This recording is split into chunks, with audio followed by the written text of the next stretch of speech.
Good afternoon, and thank you for joining us today for this webinar on making the most of the mentoring relationship. We're going to be talking about tips for the mentor and mentee and having a great conversation with a very special guest today. My name is Jody Hammer, and I am the Career Services Specialist here at the National Peace Corps Association. I work in the Global Reentry Program. So you've probably seen, many of you have seen a lot of me online because I do webinars, multiple webinars every week, as well as our Jobs with Jody podcast. So excited to have you with us here today to talk about this concept that is so important and so helpful and really vital in not only the job search process, which it can be hugely helpful in that regard, right? Your whole career development can be just changed and improved exponentially through the use of mentoring and through finding mentors and then eventually giving back and being a mentor too if you haven't already. So I'd like to start by asking, how many of you have been a mentor before? How many of you have mentored people in the past? Just put your either thumbs up in there or in the chat box. Let's see here what we have. I hope that I see everyone's, because I have a strong feeling that each and every one of you in some way has mentored. Whether in your Peace Corps service, of course, you were doing mentoring and training and all of that throughout the entire service.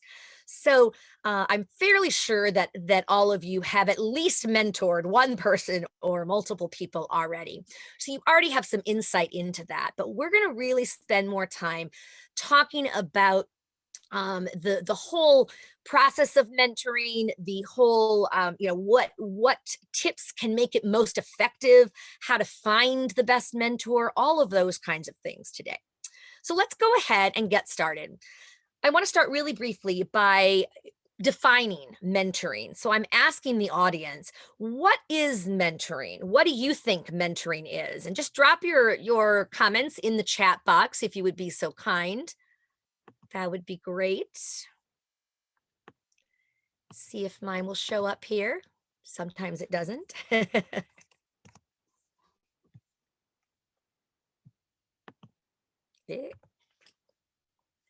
All right. What do we have, Danielle, in the chat box? Is there anything coming? Any ideas on what mentoring is? No, I don't see anything in the chat box at the moment. I am sure that someone's willing to unmute and tell us what they think mentoring is and how they would define it, right? Do we have very quiet folks here? Oops, one moment here.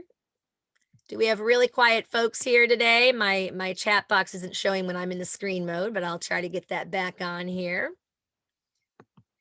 Sean, if you're there, how would you define mentoring? This is something that you've worked a lot on.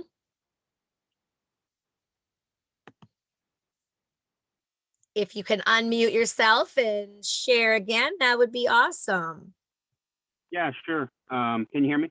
I sure can. Okay. I don't know. For me, mentoring is oftentimes it's a generational relationship that's sort of two-way in terms of the mentee benefiting from the experience of the mentor, and the mentor gaining recognition and appreciation from the mentee. Usually, there's something that ties them together in terms of their identity, or where they grew up or something like that, which helps with building that relationship between mentor and mentee. Sure. Thank you. No, that's great. That's great. And I have a definition here. There's so many ways to define it, right?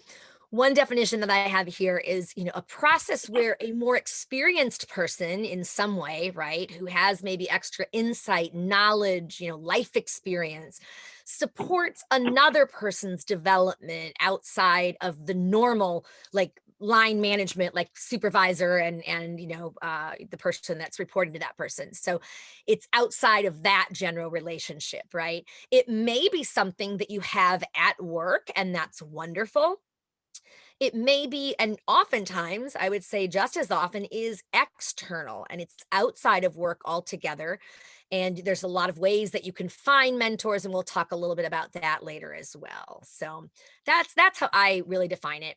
A mentor, I love this quote by Oprah Winfrey. A mentor is someone who allows you to see the hope inside yourself, or the hope or the potential, right? What you're capable of doing, which is oftentimes a lot more than maybe you yourself realize. And especially in difficult times like the evacuation, where folks came back and they're dealing with all of the grief and all of that processing. And, we're a year out now, but people are still processing that. And it was really a traumatic experience, obviously, right? And they're looking at moving forward, but that might have been taking kind of a ding on, their self esteem, even, or their so confidence and such. So mentoring can be really helpful in that regard as well.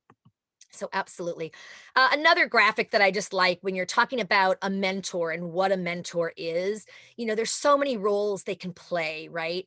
Supporter, colleague, leader, counselor, all of these things, right? Advisor. Now, by counselor, I don't mean a therapist. They are not a mentor is not your therapist.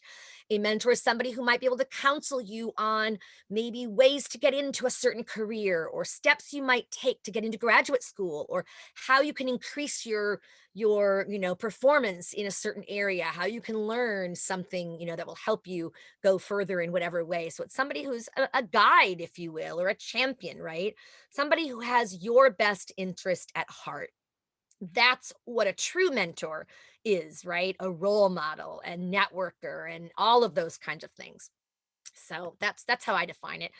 I like this graphic that talks a little more on, what is a mentor and what isn't a mentor, right? What a mentor is and isn't. So obviously, an experienced and trusted advisor, right? Absolutely. But it's not a therapist, as I just said.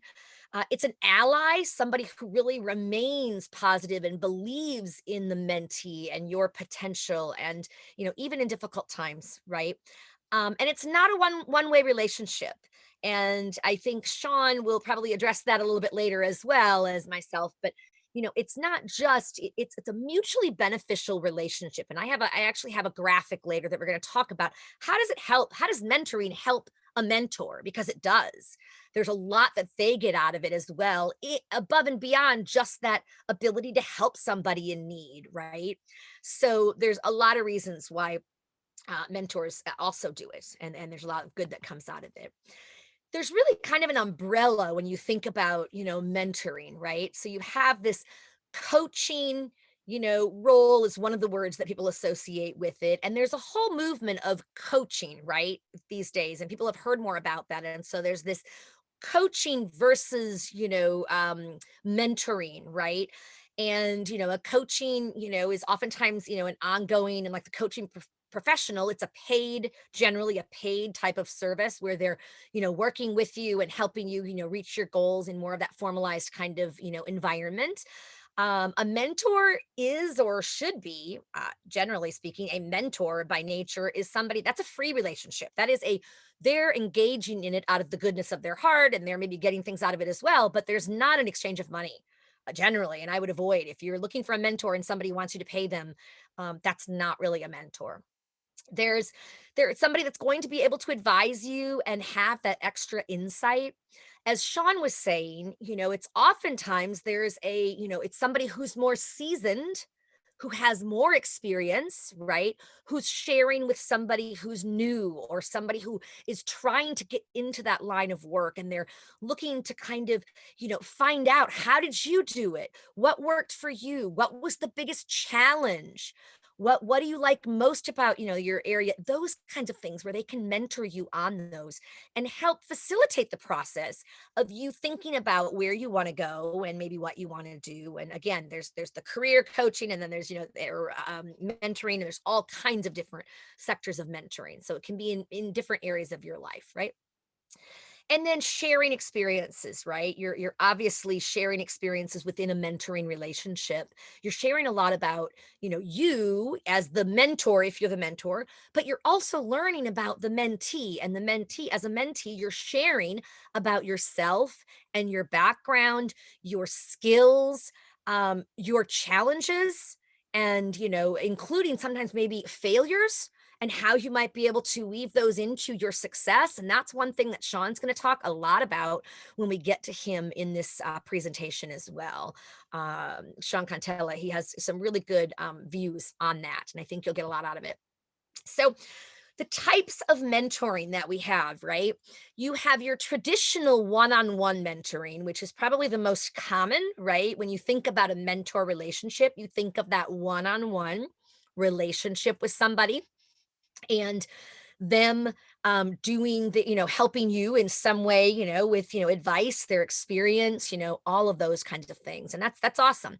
There's also group mentoring. Some organizations offer, or they'll have a mentor that has a small group of people who are assigned to them, and they work with them individually and in a group environment. So that's such a different style of mentoring, right?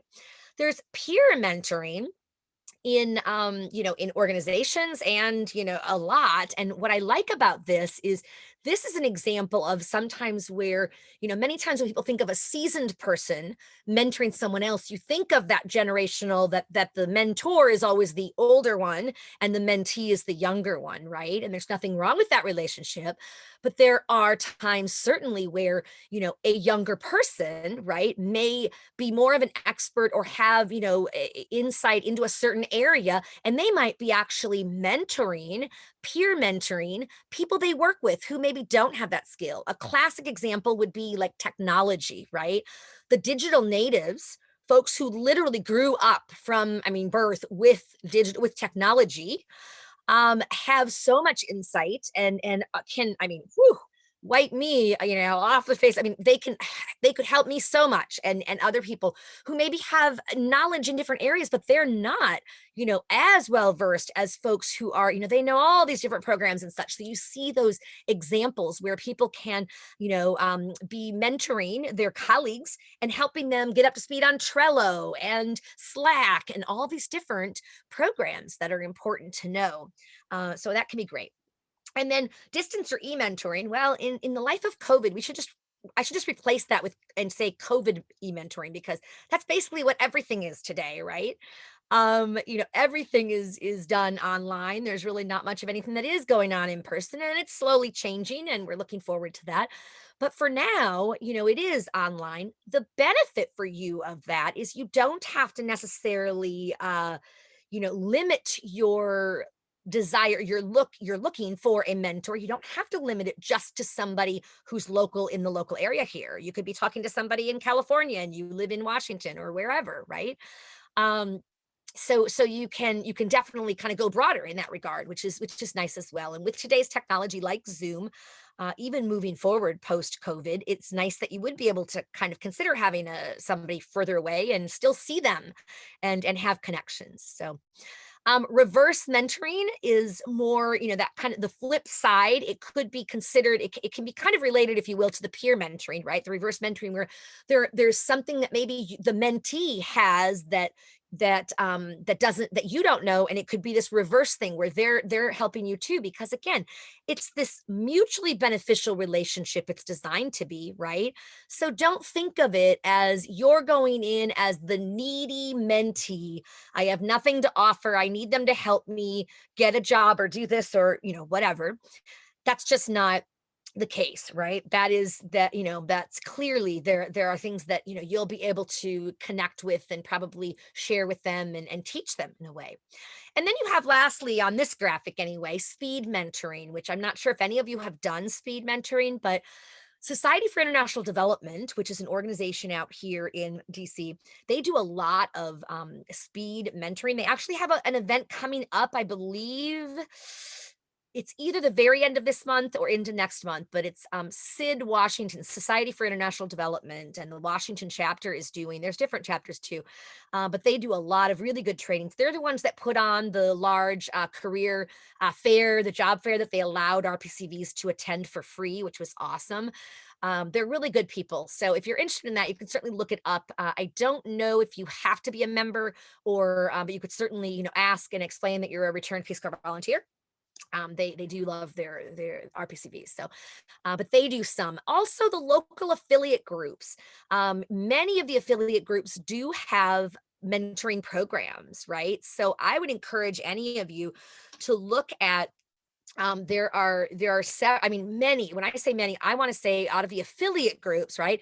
There are probably at least 30 that have this is I'm just guessing here, but it's about 30 maybe when I'm kind of just looking at it. I was looking at the list and that offer mentoring programs, formalized mentoring programs. There's going to be differences in them. Some might be extremely formalized with an entire training for mentors and mentees and all of that, and matching you based on certain criteria. Others might be a much more informal type of a one, but you might want to check with those kinds of programs to see about if you are looking for a mentor. Definitely check out and to find out the local affiliate groups, your local affiliate group, and what ones exist. You can always go to peacecorpsconnect.org. Actually, Danielle, if you can put that in the chat box, that would be great. When you get to peacecorpsconnect.org, you can look up and you'll find for affiliate groups, find your affiliate group, and you can put in where you live, that kind of thing, and just connect with people. It's super easy to use it, but that's one of the things that you really want to tap into when you're thinking about finding, a mentor. Are there any questions that have come up so far, Danielle, in the chat box here? I don't see any as I'm just glancing, but yeah, I don't. No, Okay, none no that I problem. see. That's fine. Absolutely fine. We'll just move forward and we'll have more time later. Please do, however, remember that you can always throw your questions into the chat box while we're recording this, and we're happy to take those questions during this time. And there's no bad question, right? Except the question that's not asked, as the saying goes. So I have a graphic here that I really like, this one that I found online and credited here. You'll see. It's the art of mentoring and how I like how they focus here on, like, what is, mentoring, right? It's that it's an honor, right? There's no, is an honor except for love. There's no greater gift than the gift of growth. So it's like this honor to be in a relationship, in a mentoring relationship, right? And if someone seeks out the mentor, should definitely feel honored, and they usually do when somebody is seeking them out as a mentor, right? Especially when you make your case of why you're looking at them and wanting them to be a mentor, which I'll talk about a little bit later. But in this whole, like graphic, it covers so much, right? You're talking about the mentor being, what are their characteristics, right? They're, they should be honest, generous, candid, right? Authentic, come with that positive energy, and really help, help their mentee believe in themselves, and help them in ways that they can to help them get where they're going, where they want to go, where their dream is, right? Where their goal is. So it's very, it's for the mentor. And again, we'll focus more on the mentee because we have more folks that are interested in that today. But as the mentor, you want to be, you obviously want to be, very focused in your listening, right? Really attentively listening to what they're saying, not thinking of the advice that you want to give them while they're speaking, but just hearing them.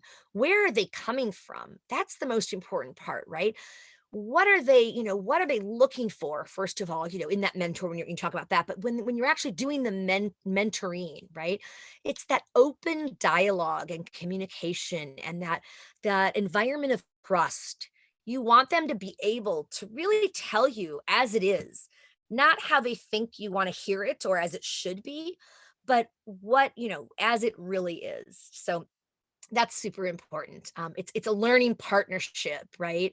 And a journey, and really a collective, right, discovery together. So kind of, learning new things about yourself and each other, and helping somebody in the process. So the real skills of being a good mentor, obviously, being able to speak the truth in a way that's not going to, obviously, you want to speak it in a way that's not going to, come across too, rough, or something where you might, they already are in a position where maybe they're feeling really fragile, but knowing, how that line between being gentle with it, but still able to give that feedback, and what feedback needs to be given when there is a need for that, right?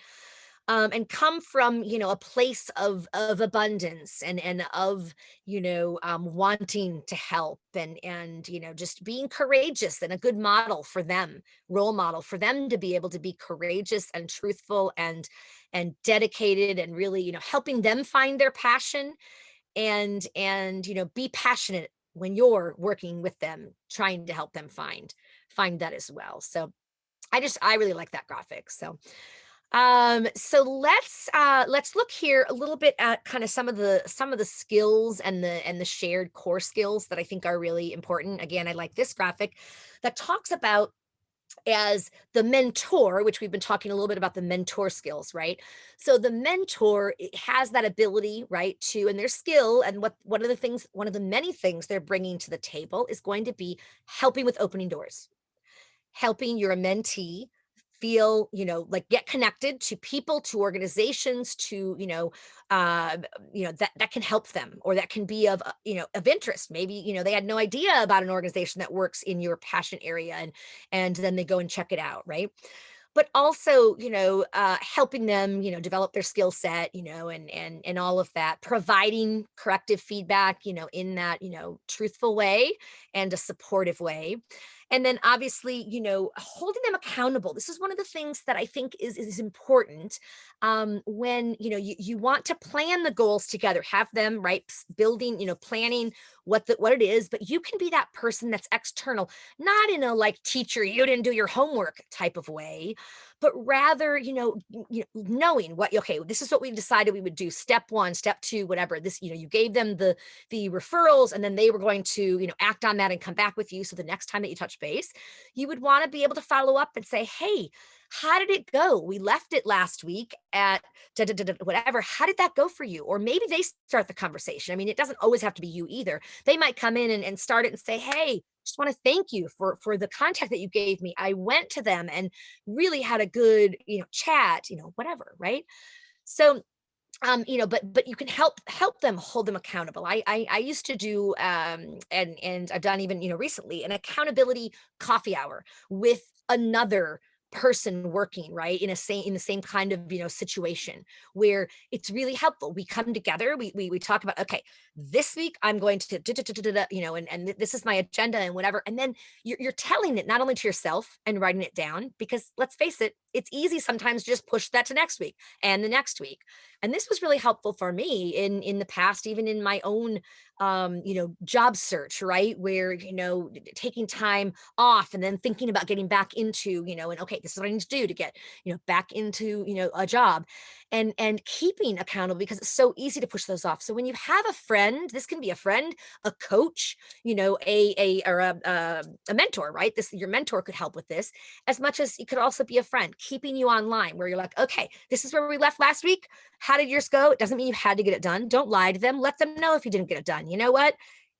Everything crumbled last week and whatever the situation was. And I didn't get to it, and I'm committed to doing it. And that's fine. That, but it helps you be more accountable, because I know for me, every time I would be going to that, coffee hour or virtual coffee hour, right, or whatever, and it was, oh my gosh, have I done everything that I said I was going to do? It really kind of would motivate me. So hopefully that can be something as well.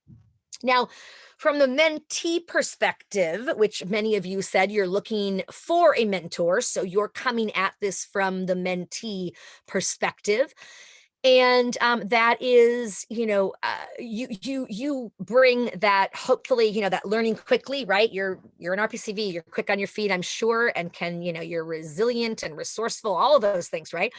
So bringing that ability and willingness to, okay, not have them have to slow down and take a lot of time with you, like learn quickly and go do your research on it if you don't know it, and do your share, I guess is what I'm saying. Showing initiative. It's really hard in a mentoring relationship if the mentee is coming and they're not showing initiative. It makes it hard for the mentor to stay motivated and in that space of wanting to help, right? Sometimes it indicates there's a problem going on. Maybe they're losing steam, losing interest, whatever. At some point, you also talk about, okay, have you gotten what you need out of the mentoring relationship? Maybe they have, and it's time to move on, and that's okay too. So, but you want to definitely show initiative, as long as you want to keep that relationship productive. and going forth and helpful, you need to do that. So, following through is another one. Or, I'm sorry, listening with an open mind is the next one that's on here. Try not to be defensive when your mentor is giving you advice. Here's the deal: you're not going to agree with everything they say, and that's okay. You are not forced to take any or all of the advice, right?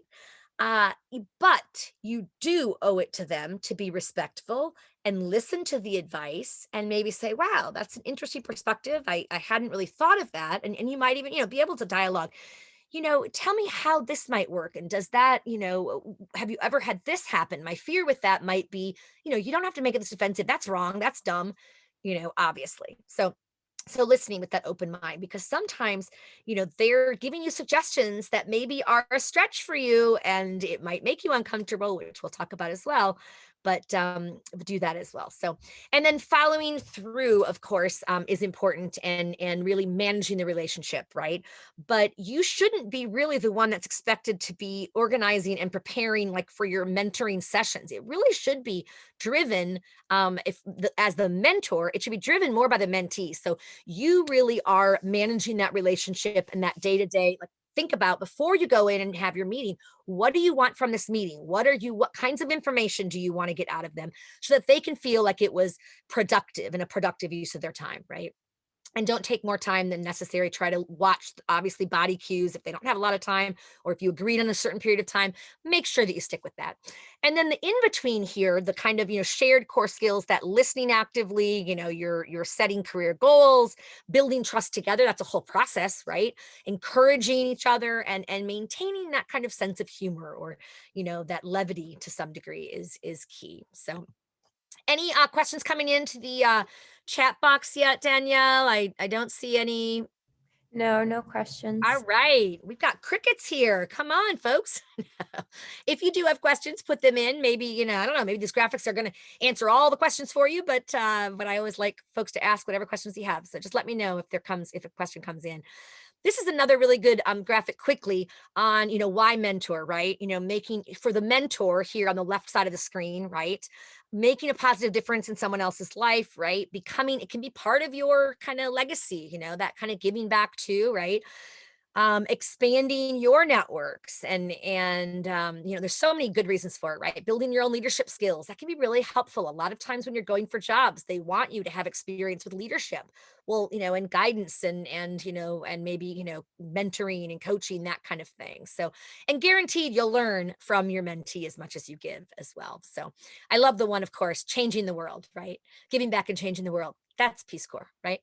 And then as the mentee, and again, I know most people on this right now are the mentee perspective, you're getting free advice and planning advice and insight, and you're gaining new contacts, and ideas for problem solving, all those kinds of things, right? New ideas, fresh perspective, many of that. I mean, there's so many you're learning from others, and it reduces that sense of isolation, because it can be really isolating trying to, figure out what you want to do with your life, career or personal life or whatever. So getting somebody who can help mentor can really help you in many ways. So I want to actually say really quickly here, mentees, some of the questions that you want to ask in planning for a mentor. We're going to dedicate the last part of this session to Sean really sharing more about his experience with, some of the mentoring, types of things and such. But you can look at this graphic really quickly and just, before you ask for a mentor, because you yourself can find a mentor on yourself. You don't have to go through a program. You can clearly find mentors. And before you are getting one, you when you're thinking about whether you should ask, whether you should get a mentor, like these are the things, or how to do it. Where will you find a mentor? Like I said, you can find them all over there's organized programs, with, NPCA, with the different affiliate groups, right? For your Peace Corps, there's ones with oftentimes universities and such, and just, sometimes jobs, lots of different places you can find them. And it's anyone you meet. Maybe it's somebody that's in the same group as you, on a, in LinkedIn, some kind of a group where you're together and you get to know each other. And, maybe you decide they would be a great mentor. Think about what you bring to it, right? Because it is and it should be this mutually beneficial, relationship. Okay. And then what they will bring, why you want a mentor, are you really looking for a mentor? Great. Who would you want as a mentor? So kind of coming up with that list of, people or places you could look for mentors, right? And then what are you asking for them to do? Because you really need to let them know when you approach them what you are wanting from a mentor. What does a mentor mean to you? It's very different in different ways, right? So make sure that you're clear, on that. And I hope that it's not a job with your organization, because that should not be the goal, your primary goal initially going into a mentorship relationship. That makes somebody feel used. You are looking for maybe insight into an organization or a field that you're, really interested in, and you'd love to, get more of their perspective and, that kind of thing, right? So a lot of times mentoring can start first with a like even, doing a career chat, right? In terms of identifying who to ask as a mentor, you might find somebody that, you've met, you maybe don't know them very well, or you're getting to know them. And, you might do a career chat with them first to kind of hear more about their own experience and expertise and background. And depending on how much you connect or click in that, you might end up eventually, I wouldn't do it in the same moment there, but eventually asking them if they might be willing to mentor you on XYZ, whatever it is that you're kind of looking at, and setting out, I'm not looking for, I understand that you're a busy professional, I would certainly be respectful to, X time frame, and I'm not looking for extensive time, but I that setting it up. But I would say after you've kind of gotten to know them, because it's kind of, I wouldn't recommend going on to LinkedIn, finding some second degree contact and you're connecting with them. Hi, will you be my mentor? I'd like you to mentor me in, like, you want to have some connection already, or develop some connection first before you broach that, right? So, where have people found mentors in the past? If you've had the benefit of having a mentor, where have you found them? Drop that into the chat box if you don't mind, and we can share some of that. So great. Where have you found mentors? All right, and I know some of them that I can think of while we're waiting to see if there's any more that are coming up in the chat box. Are people like, I mean, it could be, a teacher, a former teacher, or maybe it could be a former boss that can actually, work very well, right? Your current boss can be a little bit tough because they can't always advocate for you to the nth degree in terms of like, oh, you should ask for a salary. You should do salary negotiation to try to get more salary. Or, they're not, sometimes their hands are tied. Not that it can't be a mentor role. I'm not saying that at all, but I'm saying you might look outside as much as what the kinds of mentoring you might get from in the field. So I don't see anything coming in here. So, you also, it might be a former coach. It might be, I think of some of my life mentors, and, one was the career center director. And I worked in the career center doing resumes from way back when. This was in the 80s to 90. It was crazy. I loved it. I've loved that ever since. And we stayed in touch because he was such an amazing boss, and he just had your best interest at heart at all times. And we have remained close for now, I mean, it has been, wow, I don't even want to say how long, definitely over 30 years. Crazy as that seems. That makes me feel old. So anyway, he, and that has been an amazing mentor, right? But it could be a neighbor, it could be, somebody's parent, it could be, another parent. It could be so many different things. I don't know if there are any, if anyone wants to unmute, you're welcome to and say any, but that's fine. My last slide as we go forth here is being, and before we have the part for Sean to really talk about, and then I'm going to put Sean on the screen here, and really, or on the screen, but he'll be talking to us and talking more about himself and his experience and all of that. But paying it forward, the concept of, really paying it forward to other people when you've mentored, or you've been mentored, I should say, and then mentor forward. And I know that many of you have already done this, like I said, in Peace Corps and beyond, but really commit to continuing it because it makes a world of difference to the people that you mentor. And then it's that pay it forward. They help. If you help three people and they help three people and they help, it blossoms out and becomes this huge number. I don't know if any of you saw the film Pay It Forward from years ago. It was from, like, I don't know, the 90s, late 90s or early 2000s. And I love that film, and it's just so heartwarming and heartbreaking, but it is a great, it's just called Pay It Forward. So look it up if you're interested in seeing a good film.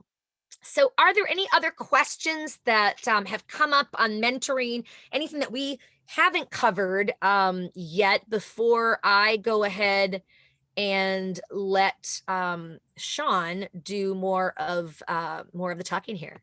Yeah, Jody, there are 2 questions in the chat box. I don't know Great. if you want me to read them or not. Please do. Please do. The first one is, I would appreciate hearing more about speed mentoring and what kind of timeframes may be appropriate for mentoring. What kind of time for, okay, speed mentoring. One way you can find out, RPCVs of Washington have done speed mentoring in the past, and basically, oh, I'm sorry, you might mean the actual one with SID, Society for International Development. I would recommend that you either first do you can send me an email, and Danielle will put my email in the chat box there, since I can't access that right now.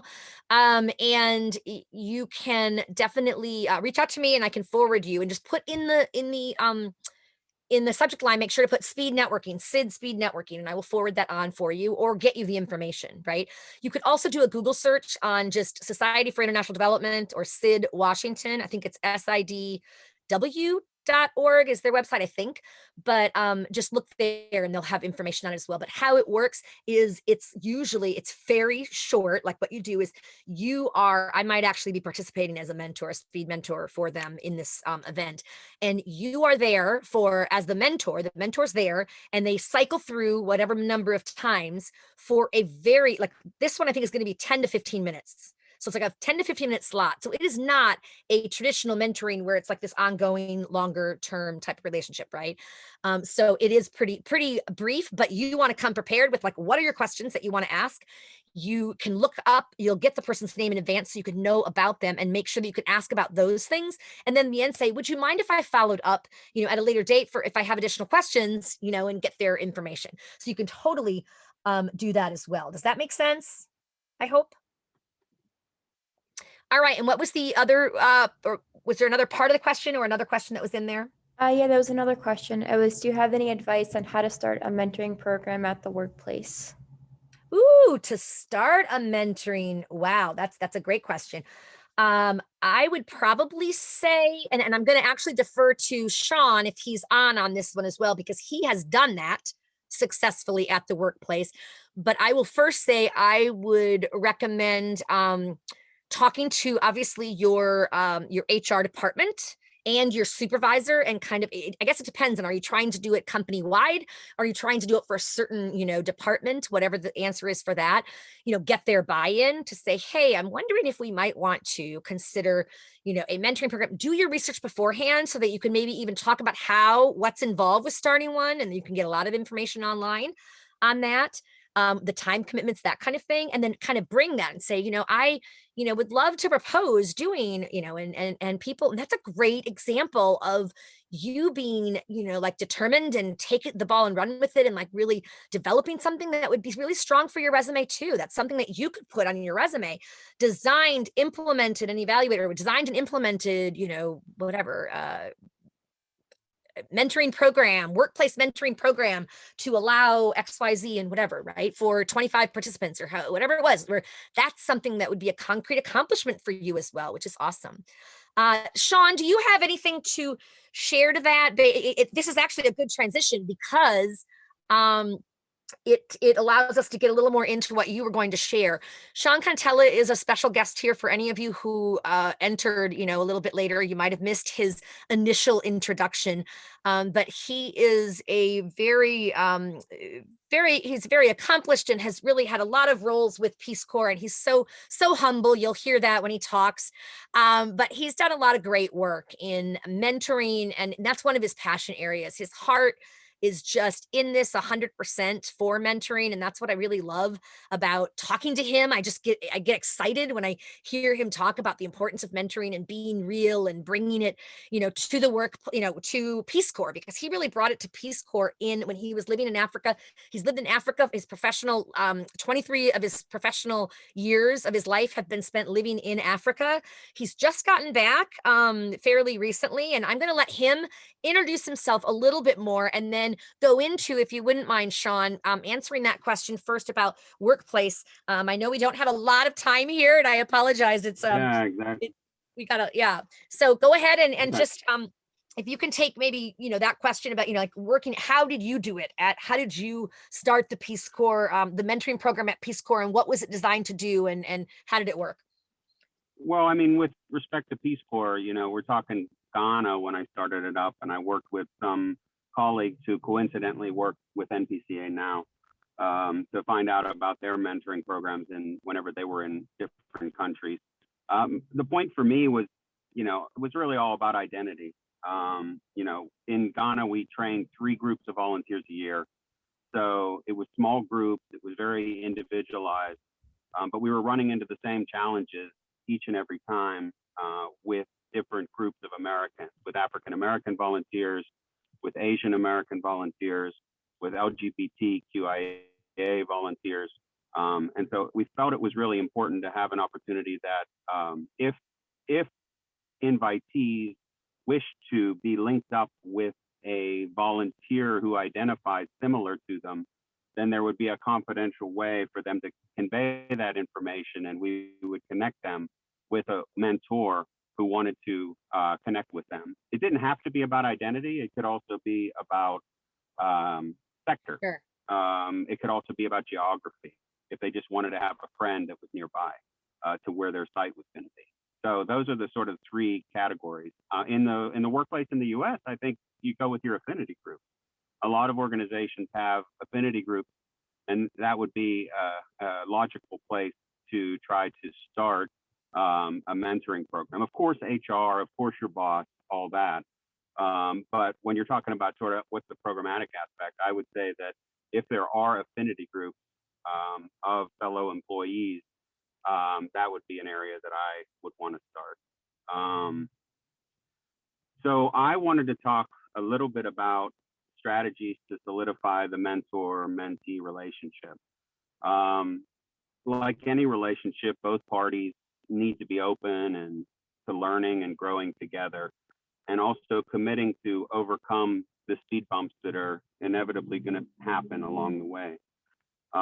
There could be a lack of communication or misunderstanding, and it could be generational. Again, this mentor-mentee thing oftentimes is 2 different generations trying to connect on an issue. And with the social justice movement, this tends to happen more and more often, especially with intersectionality of gender, age, socioeconomic class, ethnicity, and race. When you get those into the mix, I just think it's really important that you assume good intentions from the other party is essential. The way I always used to put it in my blunt way was, it's important to assume that the heart is in the right place, even if sometimes the mouth isn't.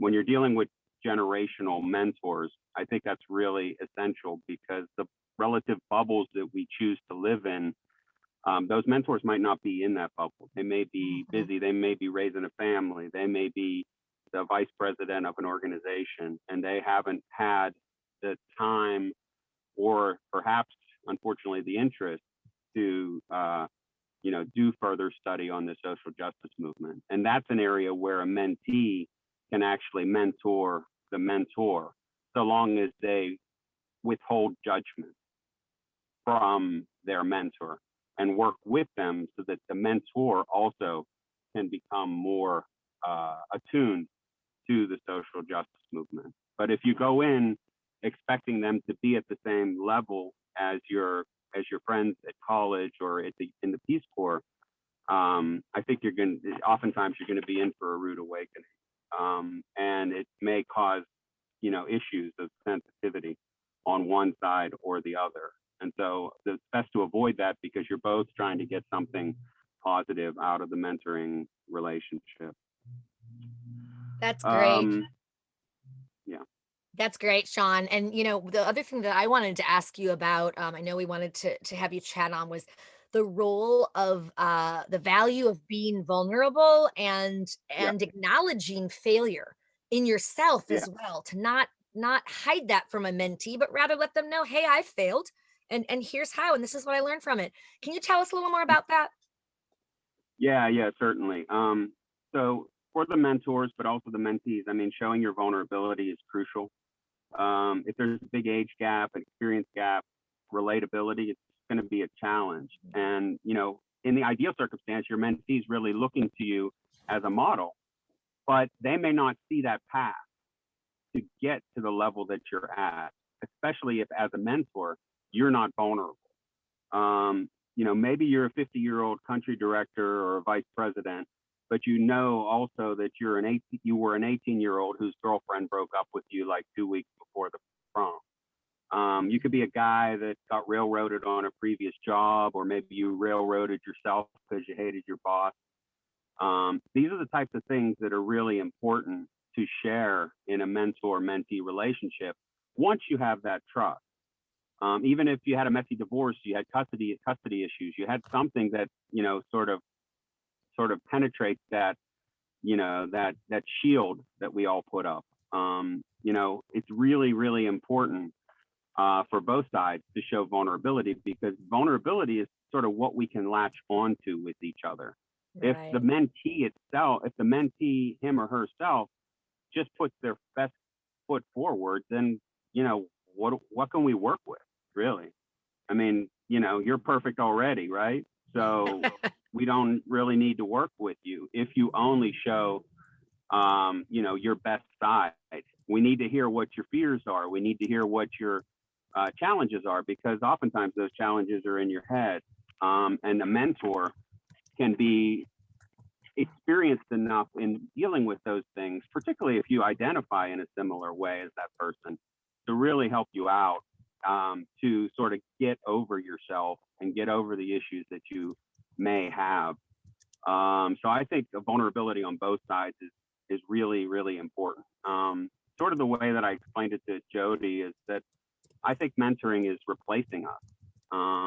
I've done 23, Uh-huh. 24 years of international development and been a Peace Corps leader.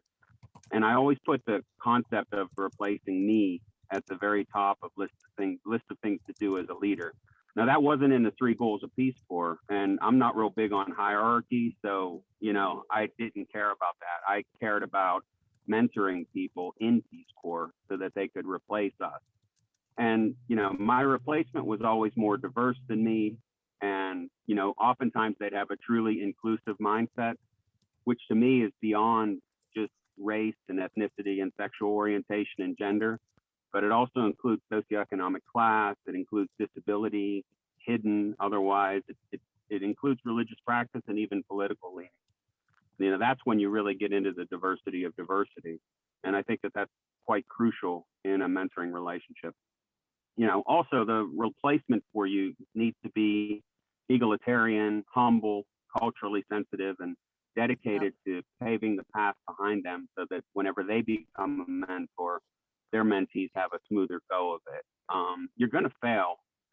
Everybody fails. Yep. And there's a Princeton author that does a really nice job of crafting a CV on a failure CV. I encourage people to look it up on YouTube and through Google.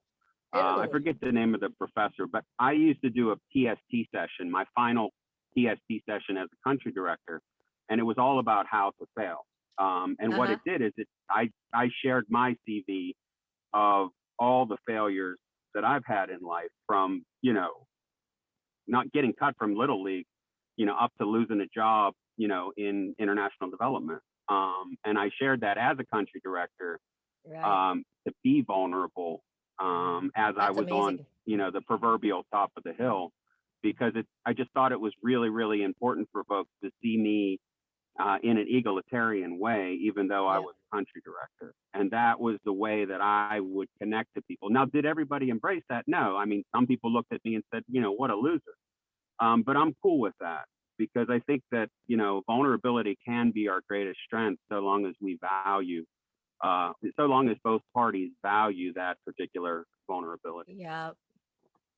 That's so good. That's really powerful. Vulnerability can be among our greatest strengths.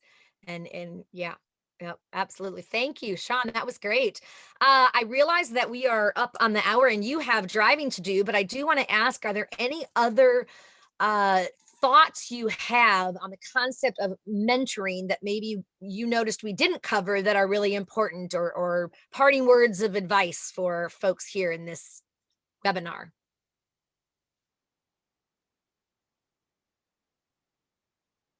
Any parting words of advice, Sean?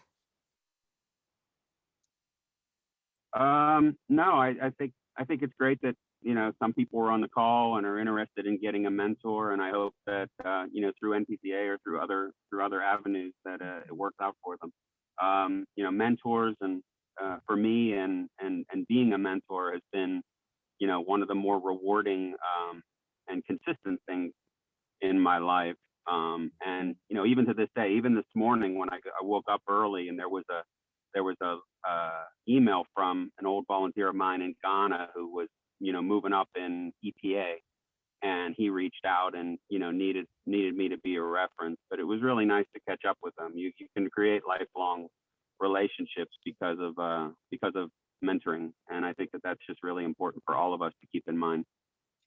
Wonderful. Thank you so much, Sean. We really appreciate it, especially you stopping from the road on your long road trip No, and no worries. tuning in No during worries. this time. I Sure. appreciate it. I So I thank you enjoyed for it. being here. All And right. Thank you. folks, I did see there was another question that did come in from Carrie on mentoring, like how the timeline, and I replied to it in the chat box, but I think it's a good question to share a little more on. It was, do you, it was, what is the suggested timeline? Like, how long should a mentoring relationship go on? And my response, in essence, was it really depends on you, the mentee, right? How, your needs and all of that, but also just how much you connect. And you'll find that some of, as I was saying earlier, some mentors that you may have might end up being life mentors. You just are so committed and together, and you just feel such a bond that it lasts, the 30 years or whatever. And you're just, not that you're in touch all the time, but just, occasionally checking in and touching base. So it can be a very long time, but it doesn't have to be, right? For other things, it might be a fairly short need for the relationship, right? So maybe not need, like, I don't need you anymore, I'm going to push you to the side. You always want to continue the relationship if possible, to like just check in with them periodically, say, hey, thanks again for all of your mentoring. It has made such a world of difference. I'm now moving on to a different da da da da da, whatever career. And you just keeping them informed. They'll appreciate that because they feel less, you don't ever want a mentor to feel used, like, oh, she just used me, or he just used me because he wanted to get a contact, and then boom, just completely, no contact at all afterwards. You don't ever want that to happen. I don't think that ever would happen with RPCVs. So, but just to say, the time frame will just depend on how the relationship goes, if it's feeling good to you, if you're feeling mutually, if it's beneficial, if there could be a lot of other external things that dictate it too. It might be the person gets into a real crisis operation mode where something happens at their family and they need to really be focused on it. They might not be available as much, and that's fine. That's okay too. So it really just, I hate to say it, but it depends. I think it goes on as long as you nurture it and feel your mentor feels nurtured and feels that you're connected and making progress and doing good, conversations. It might last for a long time, but it may change in terms of its how it works, over the years, because you may have very different needs, or not needs, but just desires to keep in touch and keep connected. So I hope that helps, Carrie. Any other questions here? There's a message here. I think some folks are maybe, yep, signing off. Much appreciated. Great. Yes, we're happy to be here. happy to answer any questions. If anyone does want to stay, what I'll do now is I'll go ahead and stop the recording. And if anyone does want to stay online, you are more than welcome to do so. And we will be very happy to answer questions. So thanks, everyone. Make it a great day.